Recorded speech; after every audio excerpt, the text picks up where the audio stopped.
your flesh and blood. Welcome to Tell Me Your Story, new paradigms for a new world where we're giving you choices and knowledge of those choices to help make your dreams come true. We are here 9 times a week, Sundays at 7 a.m. and 7 p.m., Monday mornings at 1 a.m., Wednesdays at 9 a.m., and Monday through Friday from 8 to 9 a.m., streaming live at all those times at richarddugan.com. We are on SoundCloud, iTunes, TuneIn Radio, Spotify, Stitcher, Player FM, as well as YouTube, where you can watch these conversations. I hope that you will take time to subscribe and click notifications so that when a new conversation is posted, you'll be notified and you'll be able to tune in, listen in, and learn, and be entertained and inspired. A reminder that Choices, which is my book, 5 Steps for Life, it's available on Amazon.com in paperback, hardcover, and Kindle with Audible, soon to be released. We also ask that if you can support the work that we are doing financially, we do have a PayPal account. It is there for your security as well as ours. And when they ask for an email address to whom you're sending, please go to richard@richarddugan.com. That's the email address. If you go to richarddugan.com, there is also a link directly to PayPal so that you can send us whatever support you can. And we thank you to those who have helped and to those who will help. We also ask that you take time during this decade of perfect vision, the 2020s, to go within to that quiet, peaceful, calm, still place and listen to that still, small voice. And with that, we now take you to our very special interview and guest here on Tell Me Your Story. Welcome to Tell Me Your Story, New Paradigms for a New World. I'm Richard Dugan, your host, and thank you so much for being with us here on the program. I'm here with our very special guest. We're going to have a very interesting conversation with a gentleman who is coming to us all the way from, I don't know whether it's Central or South America. My geography fails me. Costa Rica. Welcome, Will Johnson. Thank you. Yes, it is Central America. We're just at the bottom. Panama is below us, and then you get into South America. Well, you have written a book, and you've been involved in this work for some time. The book is entitled, ladies and gentlemen, The Radical Path. Everything's radical. If it's not quantum, it's radical. But nonetheless, I love it. The Radical Path of Somatic Dharma. And it's radiant body, radiant mind. I thank you for sharing this book with us. I'm curious, it wasn't that long ago that everybody loved, and they're still doing it, but it was a big deal to use the word quantum. Everything was quantum. Right. I was looking for quantum premium saltines in the store the other day. Couldn't find them. Why radical path? Why can't we just kind of roll into it? What strikes me when you use the word quantum, I sometimes, even though I write, I do a lot of writing, but I've always kind of considered myself kind of terminally right-brained in the whole world of neuroscience and the whole application of quantum theory, with the exception of David Bohm, that we might get into at some point. I like the idea of radiance. It's a physical phenomenon, and it's a phenomenon of embodied consciousness, and it's radical. It's very, very different. We'll get into this in our conversation here today. You say tell someone your story. Mm-hmm. I'm someone who views the movement to the West of traditional Buddhist Dharma as being a wonderful event. Having said that, I'm also someone who acknowledges that every time this teaching moves into a new territory, it changes. It interacts with the cultural, spiritual realities, the psychological issues and needs, and the practice changes. And here we are coming to the West.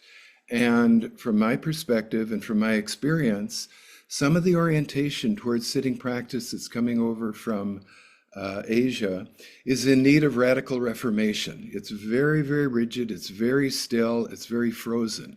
And here in the West, one of the issues that just seems so germane to me for what we're up to here, we want to awaken the body, we want to wake up, we want to give the organism a practice that allows it to come truly alive and not get tighter and tighter and tighter and more shut down. And to some degree, that is the most radical thing that I hammer on to the Buddhist Dharma, as we'll talk increasingly, this stone garden statue of the Buddha posture. That's what Hmm. everybody's taught is meditation. That creates tension and pain in the body. It stops breath in its tracks, and it further fuels the already out of control ticker tape parade of random and unbidded thoughts in the mind. So it's time to let that go. The Dharma that I teach is very motile. It's very alive. It has more to do with some of the world of spontaneous movement than it does to traditional sitting postures that I just see as a straitjacket that here in the West, telling my story, I'd like to see taken off. Um, First of all, using the word radical, this radical path, and the way you've described it, especially bringing it to the West and so forth, or merging and so on and so forth. And the thought has occurred to me that that is, quite honestly, the natural world's evolutionary. That's just the way it happens. Absolutely. Yeah. Absolutely. So what's interesting is how do you maintain the essence of what these teachings are pointing to Mm. while at the same time supporting, creating, allowing the practices to evolve to better suit the environment in which they're coming into. So, Richard, I think of like the gentle Chinese monks. They get on a boat, they go over to Japan, they encounter the samurai. Zen becomes fierce. There is teachers from northern India that climb the Himalayas onto the Tibetan plateau. They encounter the very shamanistic, animistic Bampu people. And, suddenly these wrathful and peaceful deities come into the Dharma. So here we are, we're coming again into a completely new culture and environment. It couldn't be different from feudal Japan or feudal Tibet, right? Mm. So that the practices naturally want to evolve. Now, look, there are many people in the Buddhist world that love what I'm doing. As you can imagine, there are some people that aren't so thrilled. Yeah, I can certainly understand why they wouldn't be thrilled. And here's part of the reason why someone comes to you, Will, and says, "Yeah, it sounds great, but I've got condition A and condition B and condition C and D and E and F and G all the way to Z. And I'm taking these medications for A and E and F and G and Q and Z. There's no way that you're going to free me up. I sounds great. Are they coming to the wrong person, i.e., saying that he's going to say, yes, that's true, we can't help you? Or are you actually going to turn around and say, yeah, there is hope for you too? Oh, hope. But, look, we're all born with this birthright of this potential awakening, right? We're also born into a culture that I call it a somatophobic bias, right? Very mental, very mindy, but all this experience of awakened body, we shut that down in this culture. So we have this organic urgency to awaken within a container that's resisting doing that. So look at we've all been subject to this this implosion of forces. Now look, this is a path of healing and awakening. It's we all have to take responsibility for where we are in our life. Now, Oh, the kind how dare you say Oh, I'm responsibility? really, let's blame everybody for all our problems. But it's the kind of thing, look, uh, this is a very physical path of awakening and Yeah. meditation that I'm doing, but I also encourage people, bring some kind of very strong physical practice, a yoga practice, aerobics, weight training, something, and participate and partake of the very, very good therapeutic work that's going on in the West right now. Somatic therapists, psychotherapists. If you've got issues, if you are aware of, I mean, this is where it all starts. This is all about taking a look at yourself. Okay, I take a look at myself. Well, I've got this and I've got that and I've got to do this and I've got to that. Well, work, that's foundational for you. Work that out. Then bring practices in your life. And it's up to every individual how far they want to play here. and explode open. But it really takes a lot of honest, just courageously honest examination what's actually going on. I was participating in a class with my present wife. She was doing what she liked to call her practice, Tai Chi and so forth, Right. with a bunch of other people at this one gentleman's home with a pretty good sized backyard. And we were being taught by a gentleman by the name of Sunyata Saraswati. He was the co author, along with Bodhi, of The Jewel in the Lotus, the book, The Jewel in the Lotus. And I'm standing there, and I was aware of Tai Chi, and this was back in 98. That's 1998, ladies and gentlemen, not 1898. And they're playing the little music piece, and everybody is moving in unison, and I'm listening to the music, and I'm looking over, and I'm trying to match the movements, not knowing what the heck I'm doing. And finally, he had everybody stop, and he came up to me, and he said, Richard, look, don't try to follow the others, because I know you don't know the movements. He says, just close your eyes, listen to the music, and just let it move you in whatever way it moves you. Hallelujah, And brother. that's kind of what you are talking about. It's exactly what I'm talking Yeah. about. Rumi, the what 13? When was Rumi? 13th century. I'm supposed to know this. I write books about Rumi. Uh, the poet, mystic, originator of the dance of the whirling dervish. He has a stanza. He said, you want to know how to do this dance? Look at the leaves on the branches of a tree, how they move in a light breeze. Oh, wow. So, and that's it. Yeah, like we're not doing left foot, right foot, back step. This awakening, we're liberating our own personal spontaneous dance. And one of the really radical things that I do that either Buddhists love or they really question, I don't look at sitting meditation as this sitting down like a stone garden statue is very static. I look at it as sitting down and starting to play with this dance of upright balancing that allows you to let Mm, go, awaken, let go, and breath mm. gets liberated from some of its holding. So it really is. It's finding your own dance. It's interesting. I remember seeing a video many, many years ago. It was a Tai Chi master who I think was living at Esalen. What was his name? Al Huang, maybe?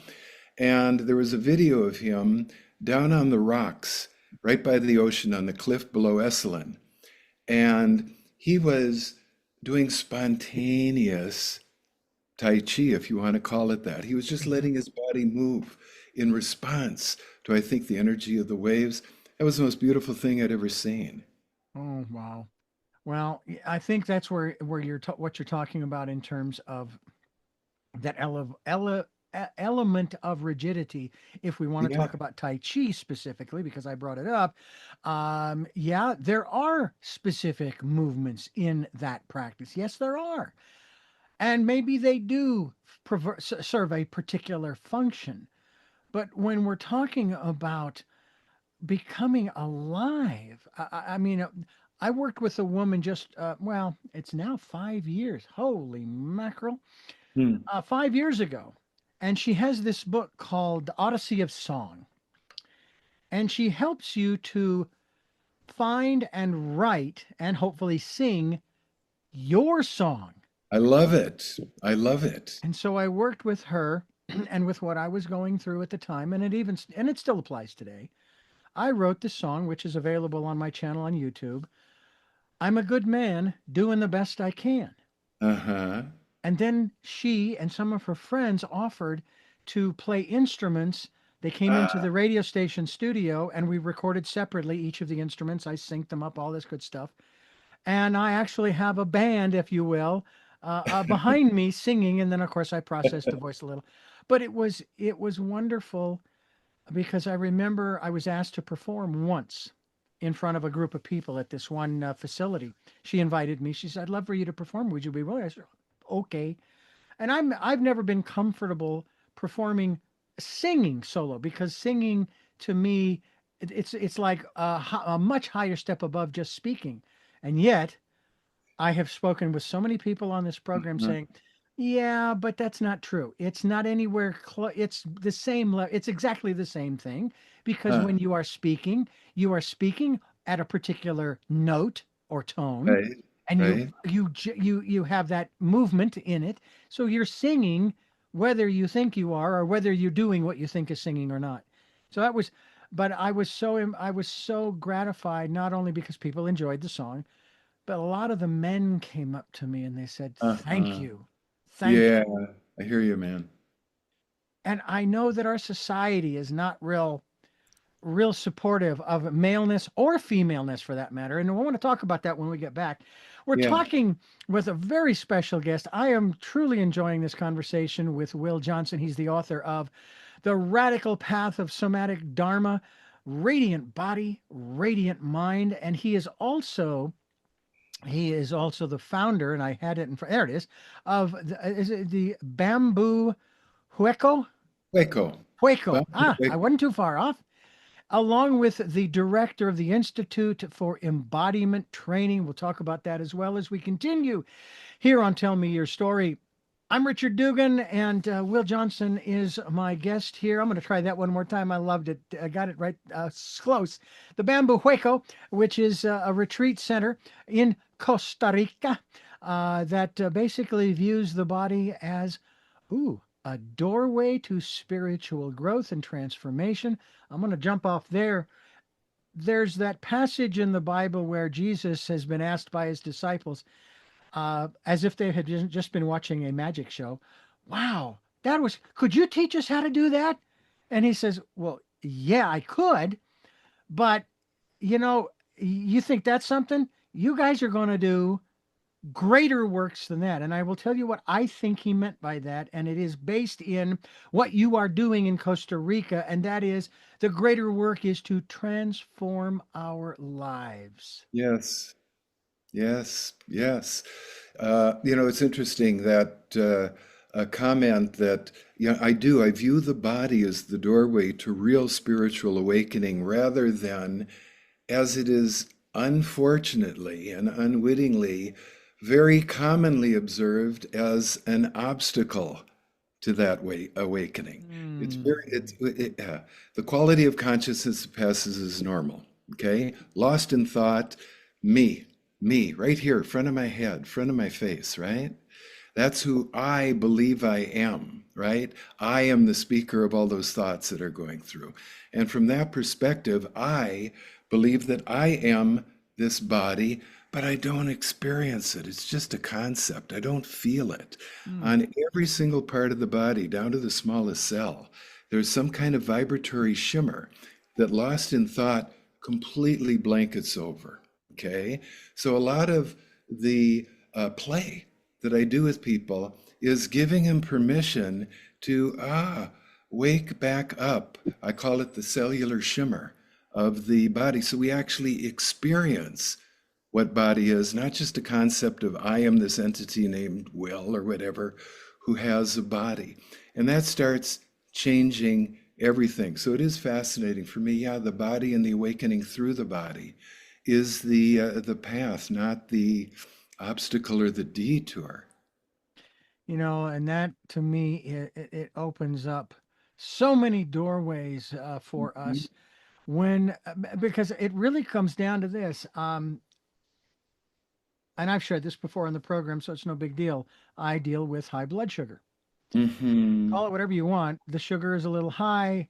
I was diagnosed 5 years ago. I got it down to normal in a month and a half. No Mhm. medications after 6 months. And it stayed down until my father passed away 2 years ago. Mhm.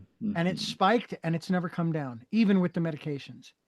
Mhm. And the other day, I was talking with a guest and we were talking about these different things, and she's a healer and so forth. And this subject came up of, well, there are people with high blood pressure and high blood sugar and da da da da da da. Da. And so she dealt with those too, and high blood sugar. She gave some suggestions to people, but she turned to me and she said, "And you, Richard, Doctor D, Reverend Doctor D, you have some unresolved grief. Mm-hmm. Now, I've had like, who hasn't had a lot of people we've lost over the years? Mm-hmm. And I'm 65 this year. Mm-hmm. And I've lost my eldest sister, my father, my best friend of 53 years, and the list goes on. And this is in the last 5 or 6 years. And I thought, okay. And in another interview, I was sharing that with the guest. And he says, well, yeah, but how do they know that you have unresolved grief? And I says, well, they're intuitive and so forth and so on. And it rang true for me. It fit for me. So I said, I know someone I can call and so forth and so on Mm-hmm. to help to release that. Now, whether that immediately changes the blood sugar or not, I don't know. It may or may not. But the reality is that we want to compartmentalize. My medical doctor refuses to accept the reality that stress can affect blood sugar. Oh Stress dear. affects the Mm-hmm. hormones affect da da da da. We compartmentalize everything, but you're not doing that here. Mind, body, spirit. It's Mm-hmm. all interconnected. It's All interconnected, and it's all a manifest. We have these different words, mind, body, spirit, but they're actually all pointing to exactly the Yeah, same thing. If we don't compartmentalize, it's this experience, that just sits in these yeah, locations in space where we're sitting, right? yeah, We can open it, or we can just keep shutting it down. yeah. Talk to And us. Richard, Go one ahead, thing, just to please. interject. Look, it, one would observe, just what you shared. It would seem more than coincidental that your blood sugars were totally under control. Your dad dies. And suddenly, at that moment, that's when they get troublesome Yeah, for you yeah, again. Hey, it's hard. yeah. I think, Yeah. and one of the things that my father shared with me, which it took me years, and it was only about a year or so ago that I finally really understood what he said in this. He brought into this world and raised 6 kids with my mother. They Uh-huh. almost made it to 62 years marriage, almost. Mhm. And he said to me, though, and this was, months and months and months prior to maybe even years or so prior to his passing. He said that he says, your mom did all the work. I mean, I give her all the credit, and so forth. I really had nothing to do with, and so forth. And at first I thought, wow, why are you putting yourself down? You were here, you were a present father. But what I learned later was that's not what he was saying. He Mhm. was praising my mother. He was acknowledging your mom for the Yeah, unacknowledged work of mothering exactly. in And the he wasn't general. putting himself down. That was the thing I finally got. He wasn't. Yeah, yeah, And I know that we as guys, we feel that way sometimes because we're the fixers and we think, okay, oh, I right. finally fixed it. I do that with my, we're always going to be there because it's in the DNA, I think. I'm always trying to fix things, but I've also learned to listen and to be attentive, but also intuitive. Talk to us about the importance, especially for us guys, but all of us, about listening to our intuition because Oh, sometimes it's yeah. it's it's so ignored and it's not taught. I was born and raised Catholic and they never talked anything about that. They didn't Mm-mm, call it that anyway. mm-mm. And not only would they not call it anything, it was, again, I use this word somatophobia. That's a word I coined, I don't know, 50 years ago, I right? like it.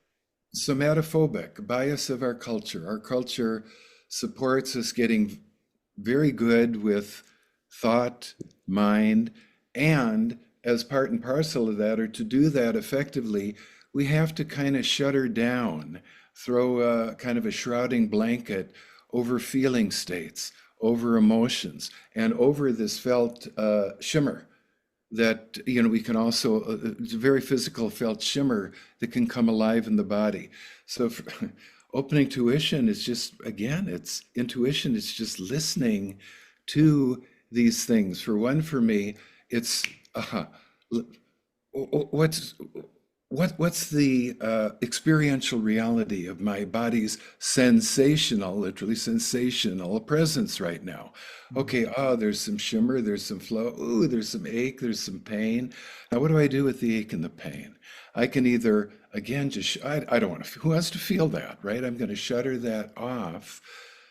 And what I do in the process is shield myself from the healing, the messaging, the information that wants to come through these places that I don't want to feel. You know, you want to shut down intuition, just don't feel. Now, I'll take that a step further, that for me, chronic pain, okay, Mm-hmm. it's who wants to feel it? But in not wanting to feel it, we shut ourselves off from, you know, the pain. It's impeccably uh, uh, perfect in its indication of, okay, there is something here you need to just feel. Start off with a sensation. Oh, it's painful, I don't want to feel it. It's okay, feel. Oh, okay, I feel it, I feel it. Keep letting go and see where it takes you. I see, you know, these chronic pains as a kind of like somatic black holes, that they suck the shimmer, the life force out of adjacent tissue, and you know, the motion, and somehow going into them. I have no idea of astronomical black holes, if the metaphor is even apt. But if you go inside there and become what that is, you touch into maybe memories, maybe aspects of self, maybe qualities of being that ordinarily, and hey, look, we're, you know, guys, we, you know, I'm not saying, you know, women don't get the brunt of the somatophobic bias, but they have always seemed, to me anyway, more kind of in touch with natural bodily functions than guys are. Mm. You know, that they're more sensitive, that they're more attuned to their emotional, you know, intuition. My wife is a psychic and a tarot card reader. She does readings for people all over the world. This is who she is. Mm-hmm. I listen to her when she speaks. I don't have anywhere nearly the kind of clues that she has. But guys, we want to be more sensitive. Be more sensitive. How do you do that? Listen. How do you listen? You feel. Mm. You feel what's going on, right? And then you let go into whatever that is. Remember, it's a dance. Yeah. Ooh, there's this sensation that's coming up. Doesn't matter if I like it or I don't like it. Oh, I'm going to let it come up and I'm going to let it dance me. Mm. That's wild. And I myself would feel more comfortable, and I do, when not only am I listening to my wife, who is also very intuitive, Hmm. empathic, and unfortunately, empathic to the degree that sometimes she's not 100% certain why she's feeling the way that she is. Yeah, Case yeah. in case in point, we were watching television. She was Hmm. just feeling awful as we're watching this particular movie, and it wasn't the movie; it was something else. She said, "There's something else going on." So the movie was over. So we thought, well, what the heck? We'll click over to live news, what have you. And there was this particular event going on. Hmm. I mean, it was for some, it was pretty horrific and so forth, and Yeah, it was sad to see it yeah. happening. And she said, "It's gone. That feeling is gone because that event was what she was feeling, Ah, the angst, if you will, and all of that stuff." And yeah. I've been with her for almost 30 years, 27 years, married for 25 or what have you, and so on and so forth. And we have talked with people over and over and over again and said, how does she protect herself, shield herself from those things that she hasn't been able to identify? Oh, it's that person, or it's that event, or it's that thing that I'm picking up on, as opposed to I personally am going through something and I need to deal with it, and so on and so forth. Hmm. And for all of us, a matter of fact, the Heart Math group, that I had them on sometime after 9/11, and they were Uh-huh. telling me about the equipment they have around the world that watches and gauges the emotional state, shall we say, of the planet. And Right. there was, not that they were it's not like it's a live read kind of thing per se, but when they went back to take a look, they noticed that only minutes before the events began, the planet was experiencing something emotionally. They were Wow. aware, maybe not consciously, that something big was about to Hmm. happen. Hmm.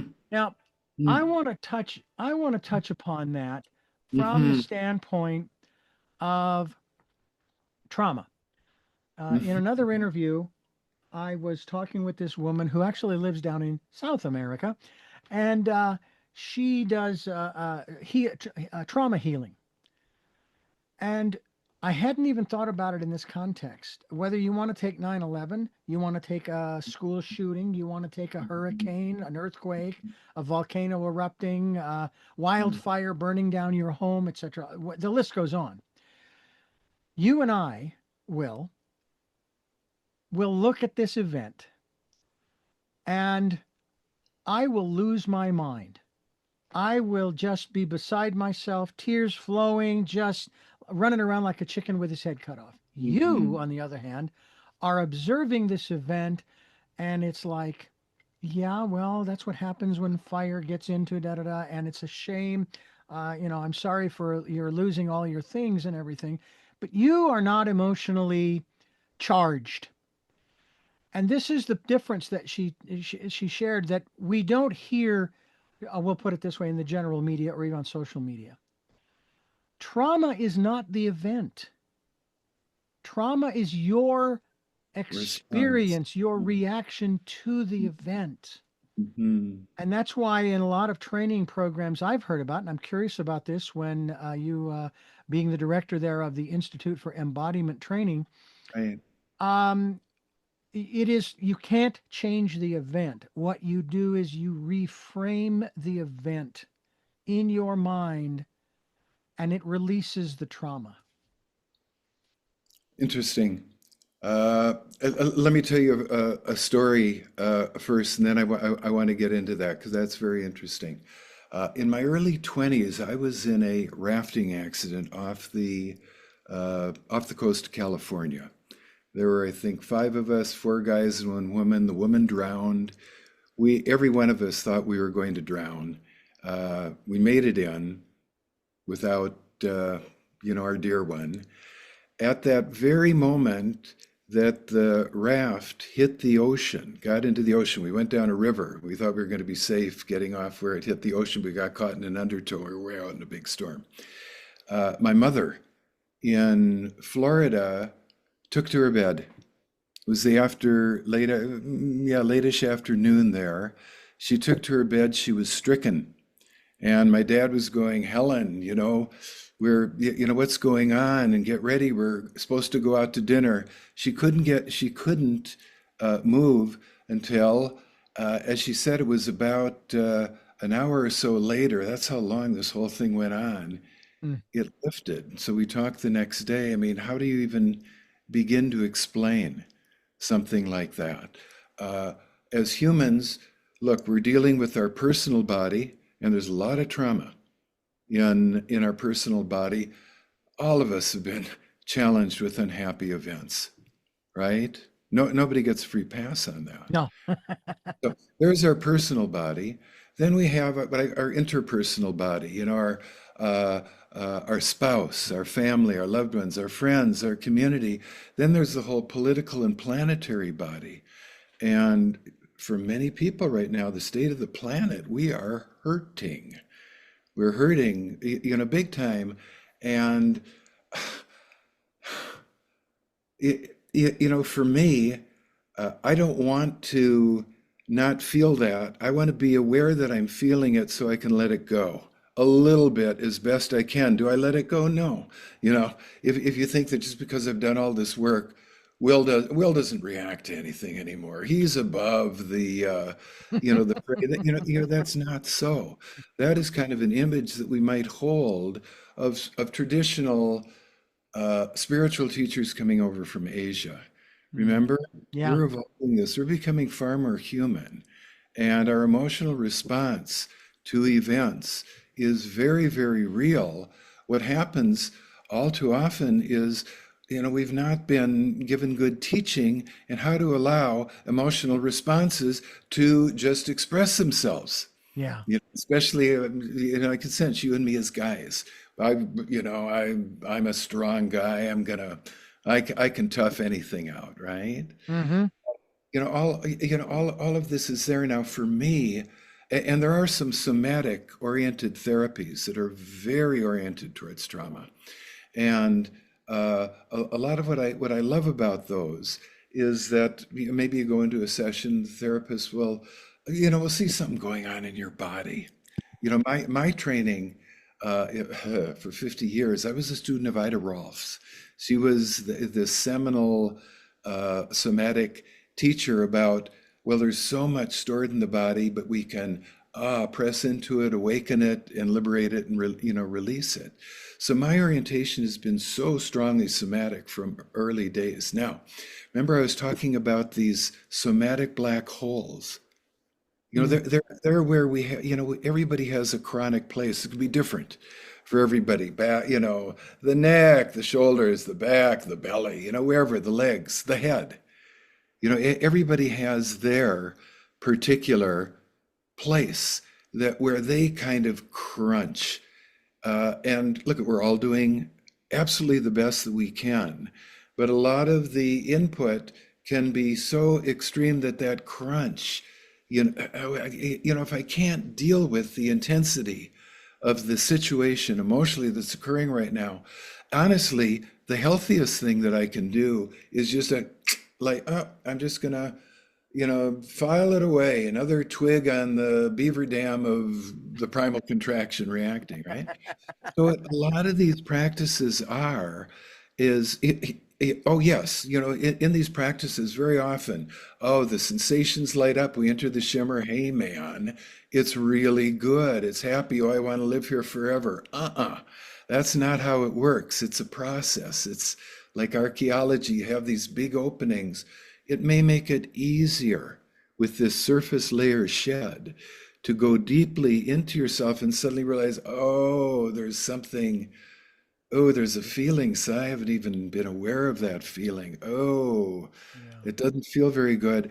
Well, there's your trauma doing its best to come to the surface, wanting you, what was you said your therapist friend, to kind of enter back into the trauma, or I don't know about revisioning it. I know about experiencing Hmm. the the intense compression because it's painful. All of that stuff is painful. It's painful compression. Yeah, yeah, it is. I'm curious before we pause again here about things that come up, memories that just happen to surface. Maybe I'm listening to a piece of music, and all of a sudden there's these certain people that pop up in my mind. Now, I reject the concept of regret because regret is basically saying if only I could go back and change things, I but I can't. I am can't. who I am today because of those experiences. But these people, they come up in my mind, and I'm thinking, I should touch base with them and not Mm, exactly make amends, don't get me wrong per se, but just say, hey, I'm just checking in, seeing how you're doing. Just wanted to let you know I was thinking of you. You just kind of mhm. came into my mind and so forth, as opposed to, I want to apologize for blah, blah, blah, blah, blah. Right, right. Because I don't think that really serves anybody in that regard. All it does is it might actually bring up for them some very unpleasant feelings about maybe what I had done or not done, that kind of thing.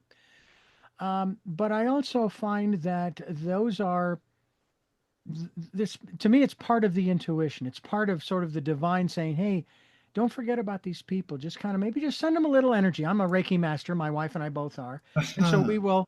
will, we've done absentee healings Yeah. for people. So I figure, what the heck? What's it going to hurt? Just send them a little, love energy, that kind of thing. Do with it what you will. It's a gift. I just want to share that with you to let you know I'm thinking about you, and I haven't forgotten about you. I mean, and to be honest with you, I mean, this is my second relationship, my second marriage that I'm presently in. It will be my last. I want you to know. I will not go through that again. I'll do whatever it takes, and it's been good Yeah. this time.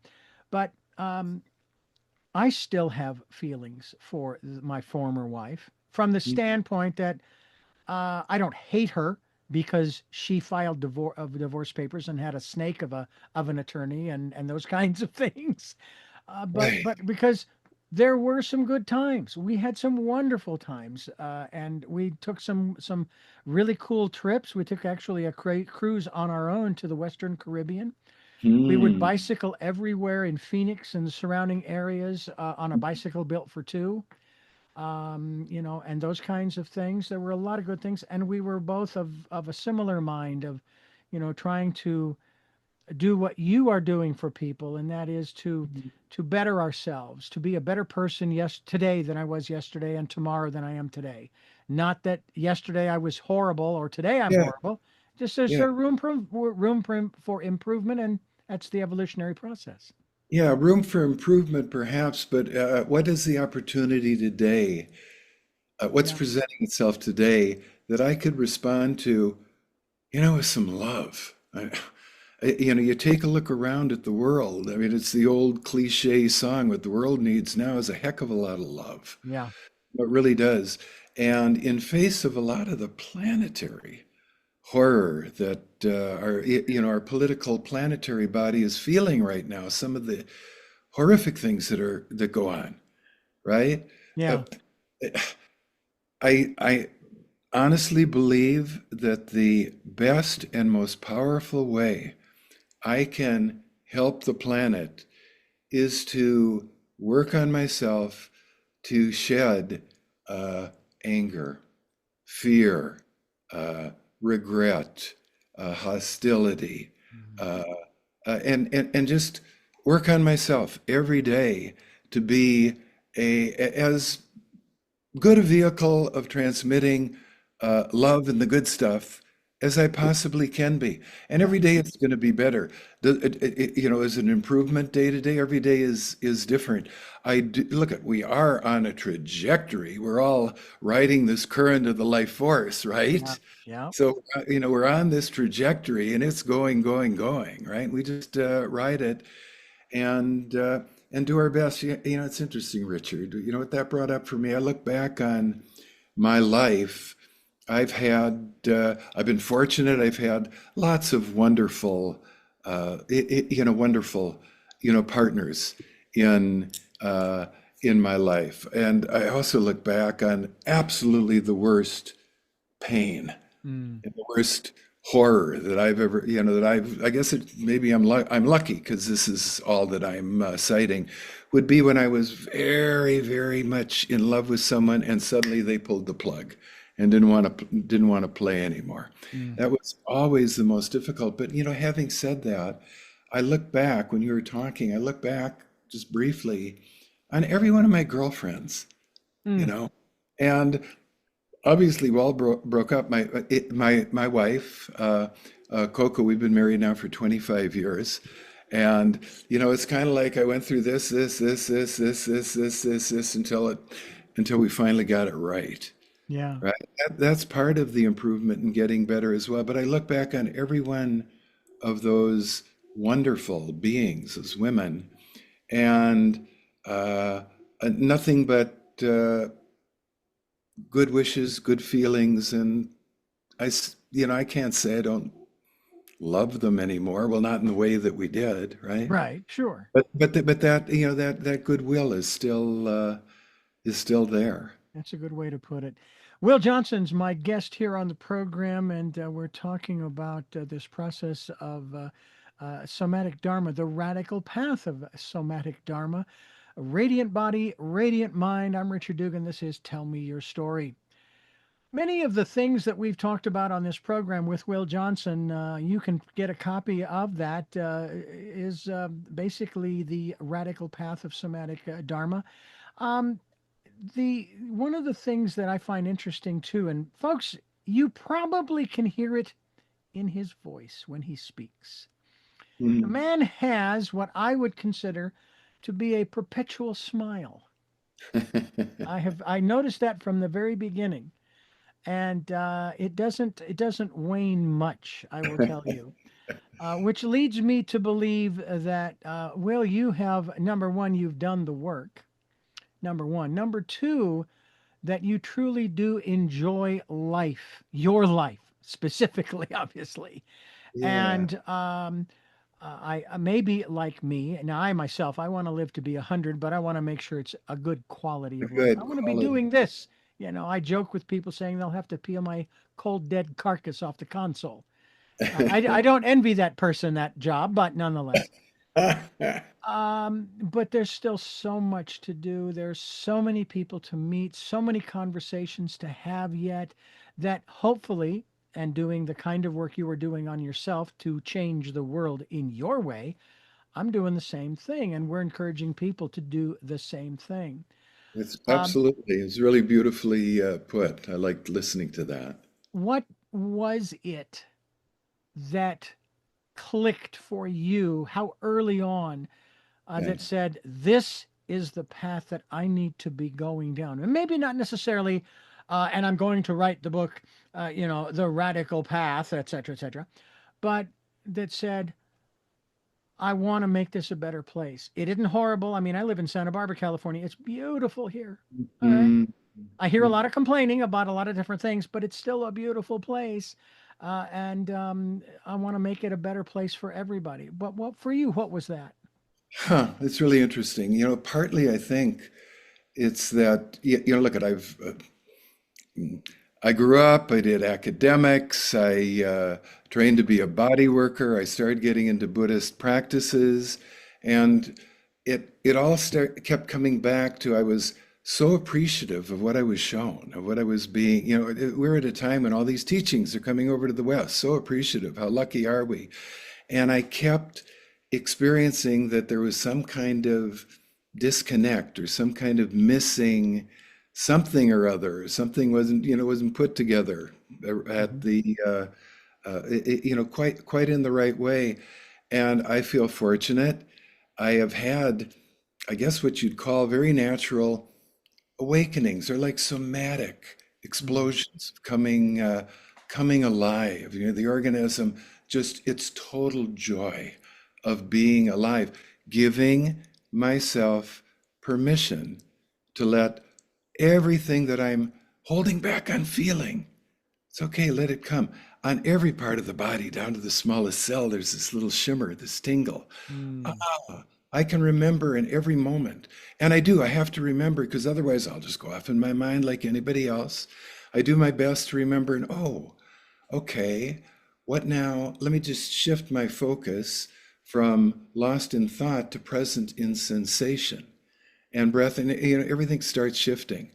I guess for me, uh, this experience, and especially when I see so many of my Buddhist brothers and sisters struggling Mm. in so much pain with this orientation towards frozen rigidity and stillness that's coming over from Asia.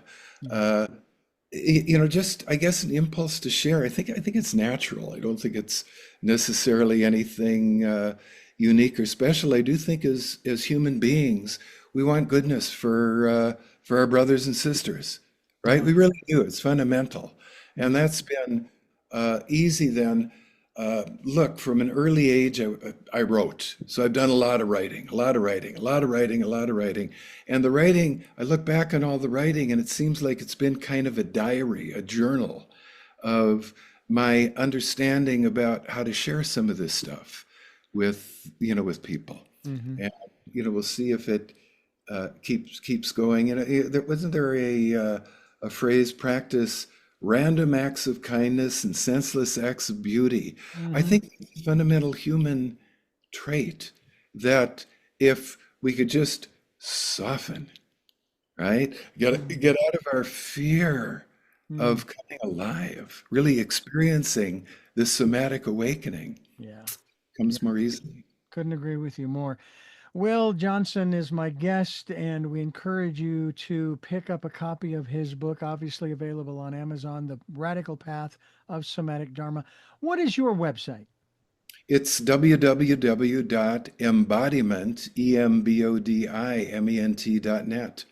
And yeah, there's a lot on that website. I talk about the practices, these somatic koans that we explore, the Sangha that meets once a month. There's a lot there to chew on. Hmm. Okay, so that's embodiment.net. That's right. It's kind of a slight throwback. I used to, that was one of the big ones back then before .com went crazy. Yeah, yeah, yeah, exactly.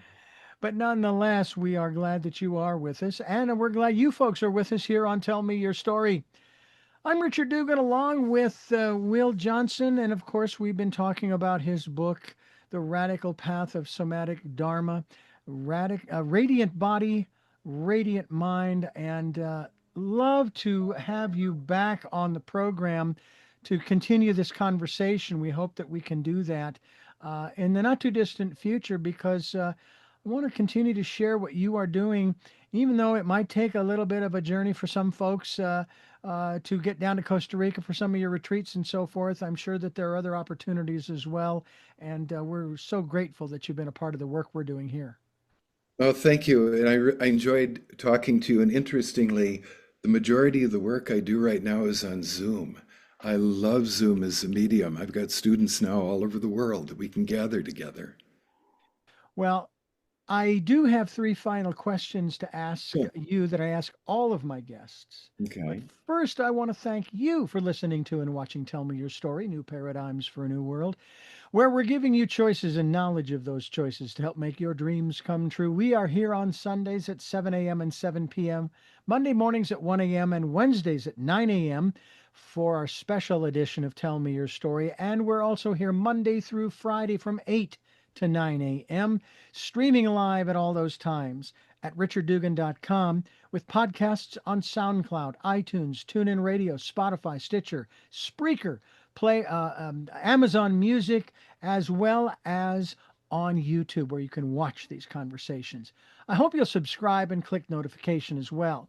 We also ask you to maybe get a copy of get your copy of the book Choices: 5 Steps for Life. That is my book, available on Amazon. And if you'd like to leave us a tip, we'd be grateful for that. We have a PayPal account. It's there for your security as well as ours.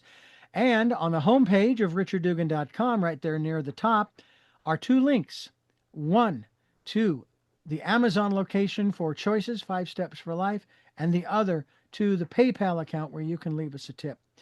We also ask that you take time during the 2020s. It's the decade of perfect vision. And we ask you to go within to that quiet, peaceful, calm, still place and listen to that still small voice.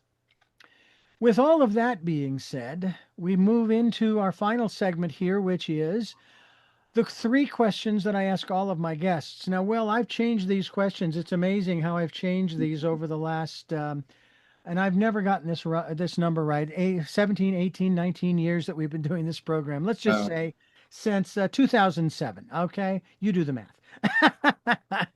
But the questions that I have today are these. Number one, who is Will Johnson?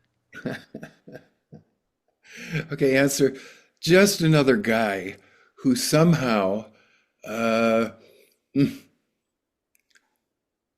realized that it was very, very important to start experiencing the lived reality of his body. And that was just starting to happen naturally in my 20s as things were, you know what, I'm a child of the 60s. Hmm. As things were awakening in me, I realized I want to follow that. And I guess Will Johnson is someone who has done his best to keep remembering, to give himself permission to come alive and let go. What gets you up in the morning? What gets me up in the morning? Uh, the sun and the excitement about generally for me, my mornings are getting into, I live in Costa Rica. I work out in a swimming pool, doing spontaneous movement, and also just that's my exercise. And then sitting down for an hour of intensive practice, at the end of which I generally really like how I feel, and I'm ready to meet the day. It's just kind of a loving of life. Hmm. And finally, what was your best day? What was my best day? Best day, best day. Oh my. Probably days when I'm remembering that with all the painful traversing, with all the somatically astronomical exploration of black holes, there'd be moments of really extraordinary, very real, altogether natural release that would show me that I wasn't just the guy who I think I am. I am that. I'm not denying that. But there's something so much deeper that can come through every one of us. And for me, uh, it's having had that experience and knowing how to access it. That's what keeps me going. Wonderful. Once again, I Interesting. thank you so much for being with us. This was Yeah, you're really really, welcome. really special, and I hope we do get together again. Oh, I'd love to do this more with you. I've enjoyed this, Richard. Let's do it. Let's do it. We'll set up a time and we'll do another part two, part three, part four, however long it takes us to get through all of this good stuff. And I thank you again for joining us, and I thank you folks for joining us here on Tell Me Your Story. And until our next broadcast, podcast, video cast, love Talal, Jeanette, I am still listening. Dad, continue to be happy because I am. Smokey, I will see you on the other side. Mike, thanks for letting me be a part of your life. And to my dear friend Zorro, aho, aho.